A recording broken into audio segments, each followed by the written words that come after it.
I literally thought that I might die if I stopped eating meat.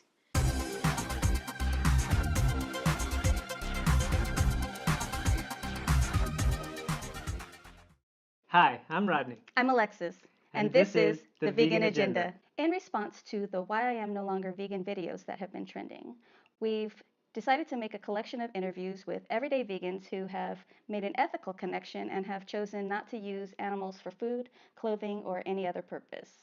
Veganism is not just a diet, it's a lifestyle based on an intention to minimize the suffering and exploitation of animals. If you find this video informative, interesting, enjoyable, or helpful, please like, subscribe, and share.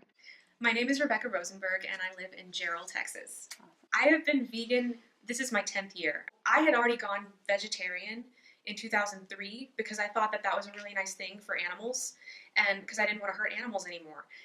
But I didn't know about the dairy industry, and I happened to be reading a book called Skinny Bitch, and I was in the bathtub and I was reading the dairy chapter, and I had no idea but of the horrors of the dairy industry until reading that chapter, because I was like, nobody does. Yeah, so I was it's hidden. Dairy, it's fine, it's kind to animals. Well, I had no idea that it's basically the meat industry but worse. So for me, it was I went vegan overnight in that bathtub after a nice cry session because I didn't know that I was causing all this other suffering being a vegetarian.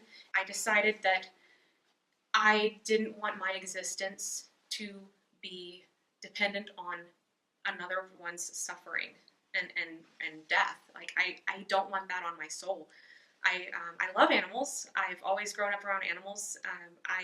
To me, it's awful to think about that I caused all that suffering, and I was thinking in my mind, oh, this is okay, this is nice for the animals. It just totally wasn't. And so to me, it was just a weight off my chest after I resolved the guilt feelings that I had felt for that, now I am truly caring about animals by not supporting these cruel industries, especially when we're still believing those ideas about protein, that we have to like replace the protein somehow. The more that I learn about veganism and the more that I learn about how many different elements and aspects worldwide that the dairy and the meat industry affect, the more appalled I am at the deceptions of these industries, but also the more confident and happy that I am that I made this choice, and that not only am I doing a really nice thing for the animals, but this is science-backed. A whole food plant-based diet is the only diet proven to prevent and reverse numerous diseases. So from a health aspect, it absolutely jives. It's better for the animals, it's better for us. And then when you take into account the environmental factors and how polluted our world is becoming, and how I think it was the UN last year said that we have 10 years to get ourselves together on climate change, or else I don't want to find out what happens after that point. All of the different aspects and elements that have to do with being kind to animals, it affects everyone, and not just everyone, but it affects the future of the planet. Absolutely. And so there's really no logical argument against veganism as far like how many things it affects. It is just too important of an issue to ignore. There's no evidence that says that we should be eating animals and hurting them. I thought veganism seemed a little extreme coming from my upbringing. I thought, for example, when I went vegetarian, I literally thought that I might die if I stopped eating meat. And I was shocked when I didn't. When I went vegan, I thought, well, knowing that I lived when I dropped the meat, I'm probably not going to die if I drop the dairy. Which is like liquid meat. Yeah, it's baby calf growth formula. I didn't know any vegans when I went vegan, and I didn't know other vegans for actually several years after going vegan. I was kind of a lone vegan, the only one I knew. And when I first went vegan, I was struggling with low self-esteem, so it was very almost I was almost ashamed or embarrassed, or I wanted to keep it a little secret. I didn't want anyone to know I was vegan, because then people would be like, ew, you're vegan. You're the other now. Yeah, or like, just eat a burger. What's wrong with you? Like, you know, and get harassed and teased. And my self-esteem at the time, I couldn't handle that. And so I tried to avoid talking about it. I didn't want to talk about it. And, you know, the thing about veganism is that once you learn all the truths, is this, you have to talk about it. Yeah, you could feel compelled, like it's your duty to, you know, because you have to wake people up. Rescue everybody. Yeah, and be like, are you aware of the consequences of your actions? Because that's the thing, is like, people aren't even aware of the consequences. Now I've got the self-esteem and self-worth to be like, hey, I'm vegan. Let's have a conversation about this. Absolutely. Come at me. Let's tell me all of your fears, all of your concerns, and let's work through those together and find out the truth. I love to give people the confidence to be able to face those same situations that I had to deal with, and I felt scared. And you know, like, as a new vegan, it's daunting, because you can't necessarily find the words to articulate all of the emotions that you're feeling. And it's like, I know this sounds crazy, because this sounded crazy to me too at one point. Actually investigate this and look further and say, you know what, maybe there is some merit, and maybe it is something that I just need to learn more about. Well, if Gordon Ramsay can be receptive, if he can take a slice of humble pie, right, then and make money doing it. See, that's the thing. There's a lot of profit to be made in this new industry, plant-based foods. Yeah, it's only growing. It is only growing. People are waking up everywhere and taking their power back of their own choices and the consequences of their actions over the environment and the animals and themselves. Well, but before I answer that question about what I eat, I must tell you that I am a raw fruitarian, but not everybody who goes vegan needs to be a raw fruitarian just like me. I happen to do this because it's my personal preference. I really enjoy eating a high fruit diet with some vegetables, and on rare occasion I'll eat some raw nuts or seeds, but there are so many ways to be vegan. You can be a total junk food vegan and the animals are happy and thankful. Not everybody necessarily would have to eat exactly like me. If you don't like salads, don't eat a salad. Anything that you can imagine, you can make vegan.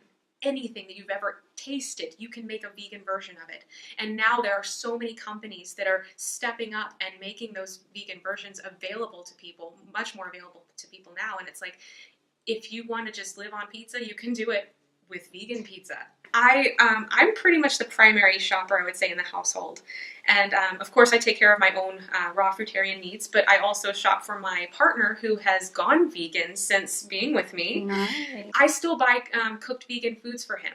And so I'm always like, here, try this so I can like live vicariously. I have multiple sclerosis and Hashimoto's hypothyroidism, and I also had these as a vegan. And so my why for going raw and fruit-based happened to be because of multiple sclerosis as my primary motivator. I can eat whatever I want. I just choose to not feel bad. And every body is different. Everybody comes from different circumstances. Everyone has different genetic quirks. Some people have different allergies. Every single person's going to be totally different. I've heard people say, well, my body just needs meat. I mean, I'm different. My genes are different. If I don't have meat, then I just wither and die. I've listened to many plant-based medical doctors. I also have a personal friend who's a vegan scientist. None of the evidence or the studies suggest that that could be true. There is no nutritional aspect about meat. There is no component that is not otherwise available in plant foods. And the only exception to that rule would be like B12, but that's also directly injected into them or added to them. B12 isn't something that's made by animals, that's made by bacteria. It's not even made by fruits or vegetables or plants. If you make adjustments to your diet, any kind of a major change to your diet, your microbiome's going to be kind of recoiling from that. If I were to right now go and eat a vegan pizza, my body might even reject that because I'm not accustomed to eating that way. There's so much comfort, but that can go back to like early childhood and be like, the chicken noodle soup when you're sick. The comfort associations, the emotional attachments, I believe that those run really deep. And that can actually make us feel sick when we aren't getting those comforts that we're accustomed to. And it's not necessarily that it is the meat that they specifically are craving, it's that they need to make new comfort memories with the newer foods. And the mind is quite powerful. It is so powerful. If you haven't done enough research and you haven't had enough experience eating a certain way, for example, you could talk yourself into feeling sick. Oh, absolutely. Absolutely. And I think a lot of people, they try diets, and like we fail all of our diets. So if you don't do your research and you're not properly motivated and you don't have enough information and you're not sure exactly what to eat, it's really easy to be like, okay, well, this diet didn't work for me. Right. And when you're approaching veganism like a diet, that can absolutely happen because we self-sabotage all the time. If I don't really want to restrict, I just want to eat whatever I want. The truth of the matter is there's no scientific evidence that supports the need, the biological need to have meat or dairy in our diets. And when we are struggling with those, sometimes it can be emotional, but it can be physical as well with the microbiome. There's so many elements to that. Or a calorie deficiency if you're hungry, because you have to eat more calories. I mean, you need to eat more volume. If you're eating watery foods versus really concentrated meat-like foods, you're going to need to eat a bigger portion. And maybe you're not getting enough energy. We have that. You know, just eat more food. We have that all the time in with the raw community. People will say, I'm going to go raw and I'm going to go fruitarian, but then their bodies aren't accustomed to eating that way, and so they try and eat a lot of fruit and they can't. And then they start unintentionally, severely calorie restricting, and then they want to say that the diet itself is terrible. Maybe a gentle transition, a responsible transition, and working maybe even with a registered dietitian. A lot of dietitians have just been handed the same. Yes, the same textbook, and it's outdated, and it's like they're getting the same information that is bought and paid for by the meat and dairy industry. There are websites where you can go to that you can actually look up a plant-based registered dietitian and plant-based medical doctor. And even do it remotely. Yes. You don't have to have one in your town or city. They take remote people. So as a raw fruitarian, that makes it a little difficult for dining out. But there happens to be locally in the Austin area, which is an hour away from me, a vegan restaurant called Counterculture, and they do have a raw menu. I love Counterculture. I love Counterculture, yeah. And they're all vegan, and I love them so much because they also have raw options on their menu. My problem going out to eat is I eat larger portions. And so I'll usually say, can you just make me like 3 or 5 of these and just put them in a giant mixing bowl and bring it out to me? I think being vegan is the most affordable lifestyle there is.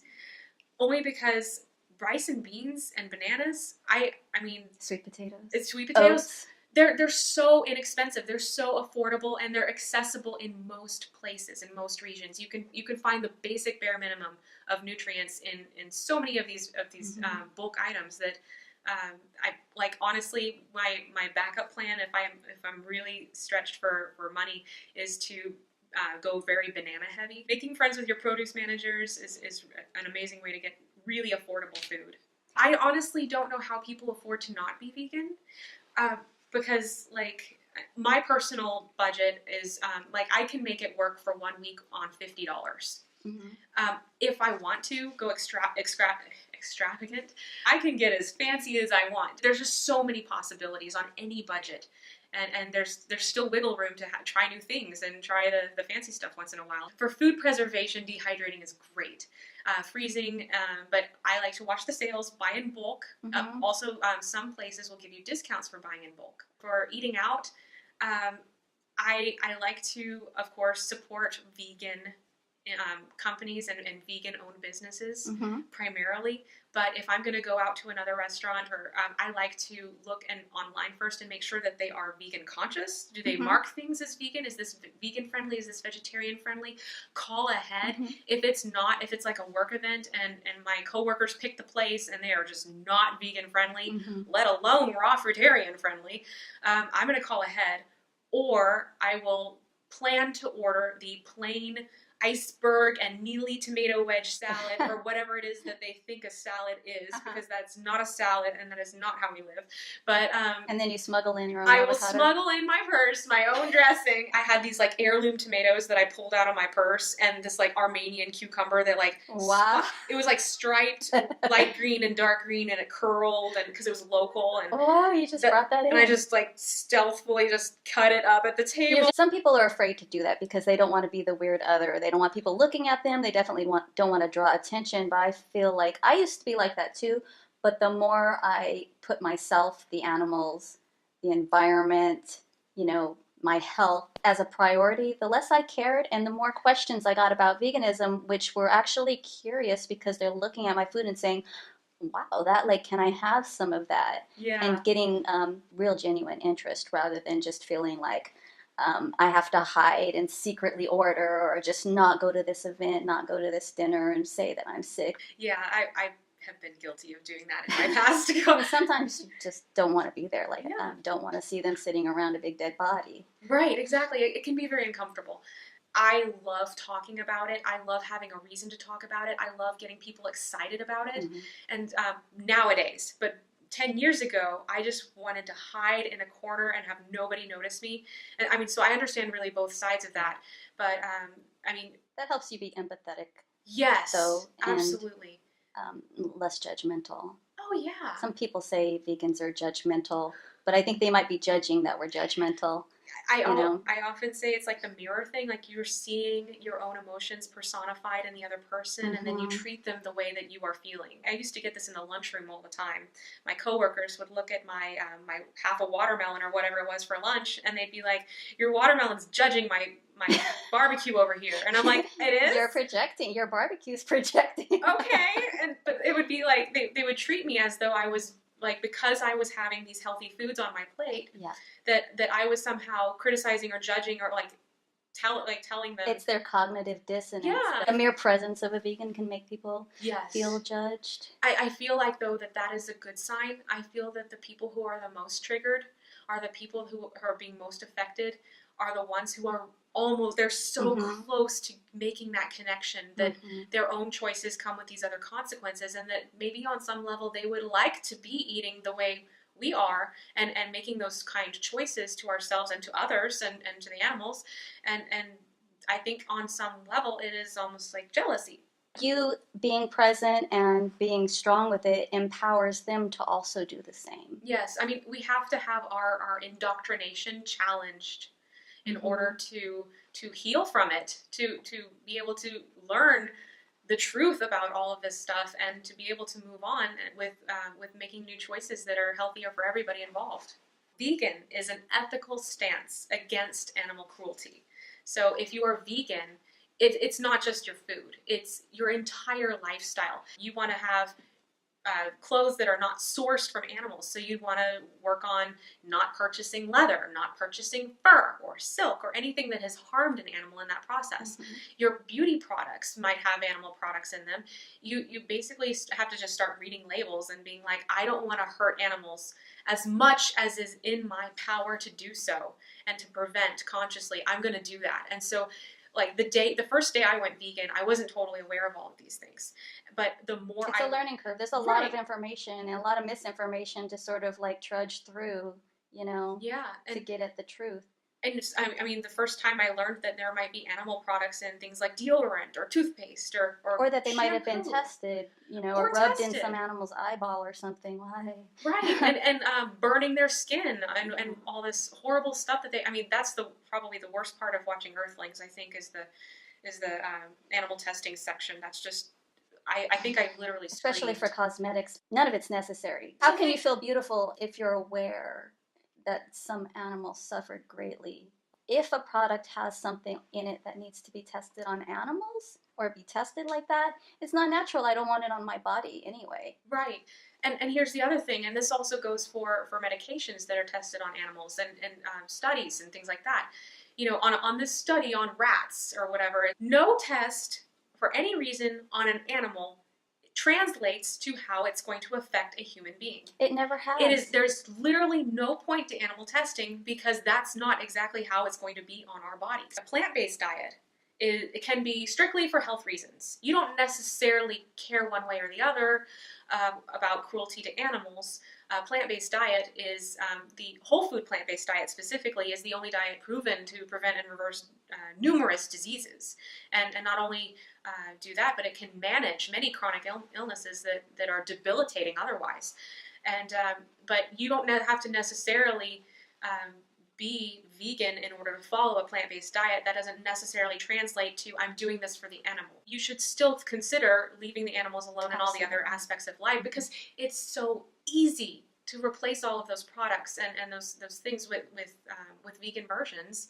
But there are those who do follow a plant-based diet for health. If we remain ignorant, it's easy to blissfully, justify or not even think about what we're consuming because it tastes good. When you're looking at the cheese, you're only seeing the cheese. You're not even seeing that and they the have happy little animal on the the picture, or the grass-fed label or whatever. Exactly. You don't see what's happening. You don't see that they're having to forcefully impregnate these animals and then take their babies away in order for you to have the cheese. But they keep all of this information so hidden from us that it's no wonder that you didn't know any better, and you had to do more research to find out the truth.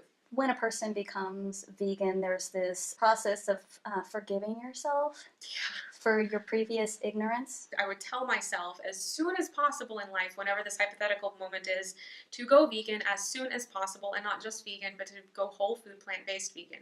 I believe strongly that if I had gone a whole food plant-based vegan long enough ago, I probably would not have shown my autoimmune diseases when they came up. I probably would have been able to avoid the appearance of them in my body. If they're eliminated early enough, the animal products, those animal cells, mimic the cells in our own bodies, and it causes the immune system to attack itself. Mm-hmm. And if I had eliminated my animal products way earlier on, my immune system probably never would have turned that little light switch on that says, all right, it's autoimmune go time. We're gonna attack ourselves now because we can't tell the difference between these animal cells and these human cells. It may have saved me so much pain and suffering had I simply gone whole food plant-based. And learned about everything with my diet, with my ethics, with everything. I would, if I could turn back the clock, I would have done it as soon as possible. And I wish I had access to resources such as nutritionfacts.org. Well, if only nutritionfacts.org, if only it had existed back in the day, and if only I had stumbled upon it, I would, knowing what I know now, I'm 100% into this. I know for a fact this is the way to be. And there's no going back. It's the science has spoken, and there's no need to harm animals in order to put things in our bodies that our bodies don't like. Total social indoctrination, mainly from my upbringing, because my mother was a nurse. And when I was growing up, I was taught that you need protein, and you need animal protein, and that you might literally die without animal protein. The medical industry really does push that. It does a number on them, and they from her perspective, because I was chronically suffering as a child from things like hypoglycemia, and she would try and treat me with more protein and animal products. With her good intentions. Absolutely. Not knowing she any 100% better. Believed in it too, and I can't blame her for that part. But because my diet was so high in fat and animal protein, it was just making my hypoglycemia worse and worse and worse. And then in like the 6th grade, they were saying you're heading for type 2 diabetes, and I was just throwing gasoline on that fire over and over again, and it was a slippery slope from there. All right, if any doctor says that fruits and vegetables are unhealthy, you need to get a new doctor. That's just basic common sense. Fast food was big for me because we were driving a lot and traveling a lot back and forth because my parents had to share custody for a while.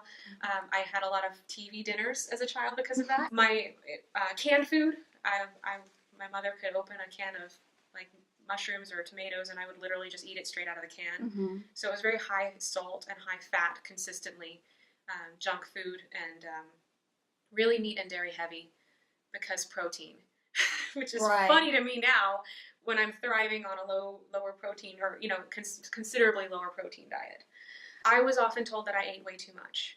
And I believe that it had a lot to do with the fact that my body was chronically nutritionally deprived. I started having health problems early on, and my body was giving me these signals. Like in my youth, all I just remember was the craving and this is not enough. Like my body just needs more and more and more, and never feeling satisfied and feeling deprived. Like I felt like I was starving. Food, but you're not getting the vitamins. I ate a whole lot of protein and it didn't do me any favors, and my body was still starved. And so yeah, I would overeat, and I would overeat on the wrong foods, and I believe that also helped contribute to the rapid speed at which my diseases presented themselves. I noticed that my mother in particular would use food as emotional comfort, and so we would have even more of these horribly unhealthy foods whenever she was feeling sad, which was quite frequently. But yeah, I'm not feeling weak. I'm not feeling deprived. I feel stronger and healthier now, even on a raw, fruit-based, low-fat, low-protein diet. I have never felt healthier. And I just, like, to me, this is contrary to everything I was taught growing up by my nurse mother and the doctors that I saw. It feels amazing. Everybody should try this. Right? I've never, I'm not exaggerating, I have never felt better. My first endocrinologist suggested that I increase my fat intake from healthier fats like fish. Either you need to work with a coach or a registered dietitian or contact your doctor or something, because sometimes there are underlying issues, and sometimes that they do need to be addressed, and sometimes it has absolutely nothing to do with your particular dietary regimen. It could happen on any diet, and so make sure to investigate that thoroughly. Make sure that that is not some other condition that you need to be addressing first.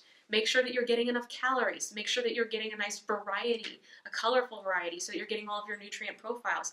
Make sure to transition gently. If you can, taper it down intentionally over the course of a week. Don't just go cold tofurkey or anything. Oh, cheese was probably the hardest thing to give up, actually. Cheese was awful. And at the time, I didn't know about nutritional yeast. And at the time that I went vegan, we didn't have vegan cheeses. For availability and being able to find stuff nowadays, I have no sympathy for new vegans when it comes to be like, I'm sorry, back in my day when I went vegan, we had soy milk and that was it. Couldn't even find tofu. Nowadays you've got labels. You have clear labeling, things that say vegan on them. Like, y'all are spoiled. I had to read labels. Ooh, the hardest thing about going vegan would probably be the social aspect. Explaining, articulating, finding the words to defend my choices. That was probably the most difficult. As time went along, and as I educated myself, I became much more articulate and much more comfortable sharing those things with people. And I learned how to hear other people's concerns and their own fears when they come at me. I expected that my health would start failing.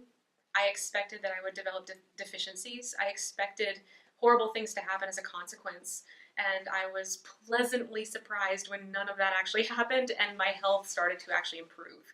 And I actually had my doctor tell me when I got diagnosed with multiple sclerosis, my non-vegan doctor, my non-vegan neurologist told me that because I went vegan, it actually, from what he saw on my MRI, it probably slowed down significantly the progression of my lesions in my brain. So to me, that was just further validation that it's no, my plant-based, my whole food plant-based lifestyle is totally working for me, and it was probably very lucky that I went vegan when I did. It could have been so much worse. As bad as it was for me, and as much as I had struggled, it could have been so much worse had I not gone vegan for the animals when I did. You should never feel like, oh well, the damage is already done, I might as well just deal with it and mope around and give up. No, you always have the potential to improve your quality of life. I didn't have any support, and I had no resources. I was going in totally blind after having read that book, Skinny Bitch, and that was the entirety of the information that I knew. I felt very isolated. And I think it was maybe 3 or 4 years after going vegan that I finally made my first vegan friend. It was online. It changed my life. And so then I started going around and stalking people's profiles and friending all the vegans that I could on social media. And it was the best thing I've ever done in my life. It was so critical and beneficial for my evolution to come out of my shell as a vegan, to have a vegan support system, to make vegan friends. And social media is the best place to get connected with other vegans. If you don't know any and you don't know where to start, just find some vegan groups online. That is just essential to have that support system. vegans tend to be when they are waking up to the immense amount of animal cruelty in the world, it can be depressing, it can be hurtful, and it can make you a little angry. So I can understand why that might happen, why people might encounter vegans who are angry about all the immense suffering that's happening in the world. But I also don't think that encountering a mean person necessarily should change your behavior. To me, that is a way to justify a choice that they somehow really want to make. They want to find a way out for themselves. Some people do kind of go through this grieving process when they become vegan, and that makes them act very aggressively. But most of us will get through that, heal those parts of ourselves that feel horrible for having made those horrible choices for our own selves. But then get to a point where we can now understand and express our own compassion to other people who are transitioning, or what I like to call pre-vegans, who are questioning and say, I'd like to be vegan, but I don't want to be angry like this. And it's like, well, let's talk about this anger. Where does it come from? Let's understand why some vegans are really angry. And when it comes from a place of love and compassion, it's completely understandable. If you encounter an angry vegan and you're like, I would never go vegan, there are other vegans. There's millions of us out there. There's many of us who are very compassionate and can meet you on that level, because we know where you're coming from, and we know that it can be a struggle, and really help guide you emotionally through that process, because you might end up a little angry too. You get mad about the deceptions, and it's like there are some people who are totally aware of the cruelty of the animal industry, of animal agriculture, and who reinforce these lies and social constructs for us. And then there are the people who just believe them and repeat them and don't necessarily investigate. They're more ignorant. They're not necessarily malicious. And I think the majority of people are in that category of being, we just don't know any better. The majority of people are really pre-vegans. They are, nobody in their truest of hearts would knowingly hurt animals the way that we are currently doing in this society. And just knowing the truth can completely change that perspective. In addition to educating yourself about the animal agriculture industry to help motivate those choices, definitely also research the health aspects. And again, nutritionfacts.org is a great resource for that, because it gives you validation that what you are doing is truly healthy for you. Reach out also. Get a support system. Get some vegan friends. Like, if you don't have any vegan friends, find me on Facebook. I'll be your vegan friend. Like, we're in this together. I love Earthling Ed. I think Earthling Ed he did this series of videos that actually examines each particular topic that people have a question about, and then gives a beautiful answer and explains it very logically, very non-judgmentally. Mike the Vegan, he's very science-backed, and Bite-Size Vegan, also very science-backed. Excellent. And she also has children's videos. I am Texas Fruitarian on Facebook, Instagram, and YouTube. And I also offer transition coaching for people who are looking to go into more plant-based and vegan lifestyles. But my forte is more about raw and fruit-based. So if you're looking for that, I am there. I provide all of my content for free. The only thing you ever pay for with coaching for me is just the time. I don't believe in withholding life-saving information from people. And that is an excellent form of vegan activism. Absolutely. Going vegan doesn't only just help the animals, but it helps ourselves, it helps the whole world, it helps the children of our children, like the future of the planet. Like, if you want your children to have a future, please go vegan. We hope you enjoyed this video. If you'd like to be interviewed, please visit the Vegan Agenda on Facebook. Look for the flying pigs. We will be featuring more interesting and inspiring vegans, so be sure to like, subscribe, and click that bell for notifications. If you want to help us promote veganism, please support the Vegan Agenda on Patreon. We would love to hear from you. Please comment below to let us know your thoughts. Thanks for watching.